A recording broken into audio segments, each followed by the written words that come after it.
All right, everyone, welcome back into another NFL DFS video. Going to be breaking down the Thursday night showdown game between the Cincinnati Bengals and the Baltimore Ravens. Let's go ahead and get into it.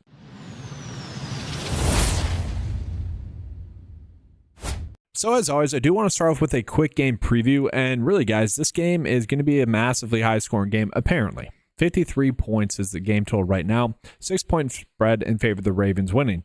Now, the Ravens are a team that are pretty banged up. Isaiah likely is going to be out in this game. He's going to be expected back in week 11. That's kind of some big news there. Also, Deontay Johnson's there. He played about 30% of the snaps last week, was not targeted. That game was a blowout pretty quickly. It'll be interesting to see the role that he has there. And then looking at the Cincinnati Bengals, they are kind of banged up. Okay, so Zach Moss is on the IR. They ended up training for Khalil Herbert. I don't think we're really expecting Khalil Herbert to do much in this game. I think that's just kind of a trade they just kind of felt they need to make. Chris Evans is already on the IR. Williams is a fine backup. And maybe they're worried about the durability of Chase Brown, who, if I recall correctly, I'm pretty sure he fell in the draft simply because he was banged up throughout college, at least his senior year. I'm pretty sure I remember that correctly. So that would explain the move. T. Higgins is likely to sit in this game as well. That means we're going to see a lot of Andre Yoshivas, Charlie Jones. He's not going to be playing. We're not going to be worried about him in this game. And then Eric All is kind of a big one as well. They have been doing a lot of 3 tight end sets, so they're going to probably spread out the production to Mike Gesicki. That's going to be everyone's favorite play. But you got Drew Sample, who got 4 targets. Then you got Tanner Hudson, who Tanner Hudson is a good pass catcher as well. So it'll be interesting to see what we do. Let's go ahead and get into it. And so let's start out here with the Cincinnati Bengals. All right, so the issue on this slate is we're going to want to be paying up for just really anyone because they're all in such good spots and such good matchups, especially for the Bengals going against Baltimore. Just Baltimore's defense, probably because the Baltimore offense is so good, but they've given off a lot of offensive production. So like Chase Brown or Joe Burrow, we're probably going to want to put in our captain spots. I do like the way Joe Burrow's kind of been heating up lately, just been playing pretty darn well. We did see him have that massive game against Baltimore last time out. I do expect that to continue. So yeah, if we can fit him into our captain builds, I do think we want to do that. Jamar Chase, I think we're just going to try to do that. And then looking at Chase Brown, obviously if we could predict this exact type of workload again, we would want to be locking in Chase Brown, regardless of him scoring a touchdown or not. Now, he did play 80% of the snaps last week. Obviously had a really strong game, 5 targets. But even if you just give him the workload from Zach Moss to Chase Brown, I still think he's going to be a great play and really someone that's probably a little bit too high priced on a normal slate, a slate in which the game total is not at 50 points, but it is. So I don't mind him as a play. And then after that, Andre Yoshivas is kind of the one that stands out to me. He kind of feels a little bit like the Xavier Worthy play. I don't know if you guys remember. On Monday, I'm like, either we're playing him in the captain spot or we're not playing him at all. That's kind of been a common theme where you're just trying to chase the upside. I do think the upside from Yoshivas is pretty big. Obviously, the receiver number 2 in this offense. He's had a couple of decent games. Obviously, if he gives us 16 or 14 fantasy points in the captain spot at a cheap price tag, that's going to really help us be able to afford some of these other quality plays.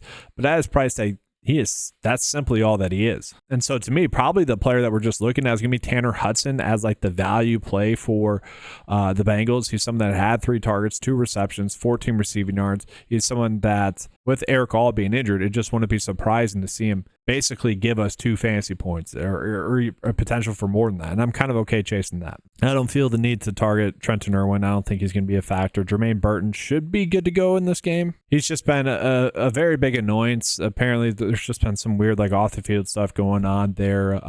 Tough to really gauge how much he'd play in this game. If they're forced to play him, sure, the talent's there, we know that, but he's just going to be a stay away. So let's go ahead and jump into the Baltimore Ravens. And so looking at the Baltimore Ravens, again, very top-heavy slate. We know that Lamar Jackson, Derrick Henry, Zay Flowers, if we can fit those guys into our builds, we're going to want to do that. I do love kind of just how well Zay Flowers has been playing lately. I do want to be playing him in a build, especially if I'm kind of playing Jamar Chase. I'm just kind of betting on this game being a shootout more so. And he's just had a lot of snaps that have been designed snaps to him, so he does have a nice high floor. Lamar Jackson, we're just going to want to play as well. We're basically locking in 20 fantasy points. Obviously, he went off against the Cincinnati Bengals as well. That's pretty plain and simple there. So where it gets more difficult here, obviously, well, one, the salary. This obviously already isn't working. But fading Derrick Henry is not a good thing. We don't feel great about it. But if this game does become more of a shootout, that does reduce the chances of Derrick Henry having a massive game. Like, he still had 16 fantasy points in that game. He still has been a touchdown machine thus far. But if you're someone that's ending up on more Cincinnati Bengals players, I would say you don't have to be going out of your way to necessarily target a ton of Derrick Henry. Now, with Isaiah likely being out, I do think Mark Andrews probably one of the better plays on the slate, if not the best in terms of like upside at a cheap price tag. Mark Andrews 2 weeks ago played in 73% of all snaps for tight ends and had a 66% route percentage as well, participation as well. And we see that game that he had 5 receptions, 5 targets, 36 receiving yards, scored a touchdown. He had been on a little bit of a streak there. Maybe he's just more of a red zone threat. I could see that being part of the case, but he also had a good game against Cincinnati as well. He's been playing limited snaps with Isaiah likely out. We should be expecting at least 55 to 60% of the snaps. That being said, with him being out, Collier could be someone that gets more work in this game. I'm kind of expecting that. I think he's someone we can play in a pinch, just hoping to get lucky, hoping to get 1 reception. I think I'd rather do that than play Tanner Hudson, just trying to get lucky there. And I'm not going to lie, I'd be so mad if Patrick Ricard, who plays a lot of snaps when the Ravens are playing with the lead, I'll be so mad if another little 1 touchdown pass little thing happens where it's a design play to him. That'd be annoying. But from there, you notice I didn't really mention Bateman. Deontay Johnson feels a little bit too hit or miss. I don't even really want to bet on Justin Tucker. The one player that's kind of the annoyance on this slate is going to be Justice Hill, because he's going to get a little bit of work in the passing game. Again, I'm not expecting the Ravens to play from behind. Vegas is not expecting the Ravens to play from behind. But we do know that can be part of the equation. And if they are playing from behind, then Justice Hill is going to be the back that we want to play. I don't really want to play Justice Hill and Derrick Henry in the same lineups. That typically doesn't correlate. So let's try to make a build here. Obviously, very difficult. Oh, this is painful. I would have been fine with this. I would have been fine with this build. We'll go Collier there instead of Tanner Hudson. Whatever. It kind of works. $900 left over. Don't exactly like this. The thought process is hopefully Andrews gets closer to that 73% snap share. Then we're still getting the stack with Joe Burrow and Jamar Chase, with Lamar Jackson. And then we're still getting the stack with Joe Burrow and Jamar Chase. Now, let's go ahead and see what the 9-to-5 lineup builder is telling us is going to be the best lineup approach. And so again, just need to give it 2 data points to go off of. So I'm going to be rounding up here. Lamar Jackson, expected to have a massive game.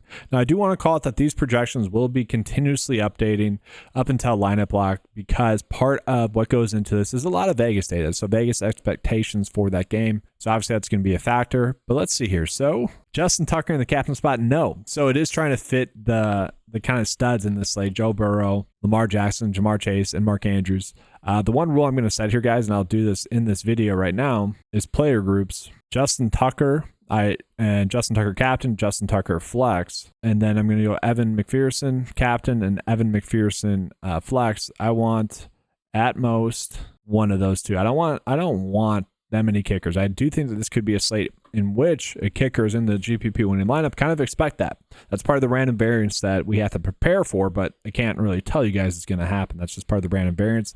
So instead, the best lineup, at most, save. There we go. That'll work. Do it again. And so now here we go. Lamar Jackson, Collier, okay. Chase, Burrow, Tucker, Andrews. Okay, so kind of basically right on that same theme of what I was looking at there. So interestingly enough, right? That's interesting there. All right, guys, that's going to do it for this video. Do want to call it the 9-to-5 promo code. If you guys want access to any of the tools, that's available on 9to5sports.com. Get access to the NFL DFS lineup optimizer, as well as the NFL DFS cheat sheet, as well as all the prop tools as well. Head on over to 9to5sports.com. Get access to them for just $10 a month. But when you use the promo code Keep Cash and get the first month for just $8. All right, guys, that's going to be all for today's video. Again, leave a like, subscribe to the channel. That's going to be all. Thank you guys for watching. Good luck. And as always, let's keep cashing.